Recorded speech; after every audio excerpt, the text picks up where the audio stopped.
Teo amin'ny vaovao sosialy sika no niady kely teo dia hotohizantsika ao anatin'izay vaovao sosialy ihany ny vaovao miaraka amin'ny Rindra Tahiry ny olonan'ireo mpiantsehatra eo amin'ny tontolo iainana indray kosa no resahana.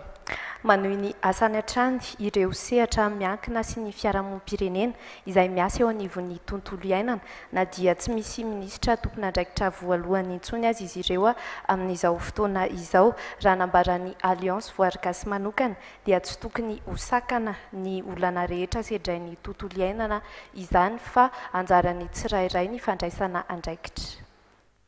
Mbola maro ny olana sedrain'ny resaka tontolo iainana hoy ny Alliance Voarigasy izay fiarahamonim-pirenena ivondronana fikambanana 30 miankina sy tsy miankina amin'ny fanjakana. Tsy tokony hosakana mihitsy ny tsy fisian'ny tompon'andraikitra mahefa voalohany fa ny fanatratrarana ny tanjona hatrany no tokony hojerena dia ny ampiroboroboana ny tontolo iainana amin'ny alalan'ny fitantanana madio sy ara-dalàna ny harena voajanahary. Ilaina araka izany ny fiezahan'ireo mpiantsehatra rehetra eo amin'ny tontolo iainana. Dia misy ilay tsy fananantsika viana. Aiza ny tiantsika hiviana amin'ity tontolo iainana ity? Raha mahavaly an'izay tsika dia efa dingana anankiray lehibe izay. Ny problème manaraka dia tia resaka fampitondrana gouvernance environnementale. Ilay fandraisan'ny fanjakana, ny secteur privé ary ny société civile andraikitra.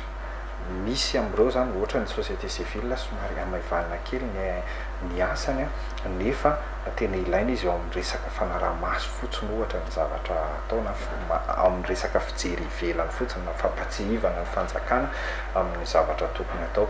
Dia indraindray koa nefa ny secteur privé amaivana amin'ny resaka fanajariana ny tontolo iainana ohatra amin'izany ny fambolean-kazo. Tsika zao mila mamboly hazo anarivo ny hektara maro nefa zany tsy vita ny mpiasan'ny tontolo iainana irery zany fa mila koa ireo secteur privé.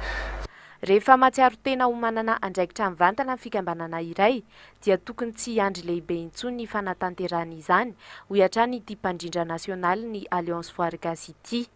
Mitohy hatrany ny asan'izy ireo ary efa tafiditra ao anatin'ny fandaharam-potoana ny fiaraha-midinika hanamafisana ny fanafoanana ny fitrandrahana ala indrindra ny amin'ny faritra Antsinanan'ny Nosy.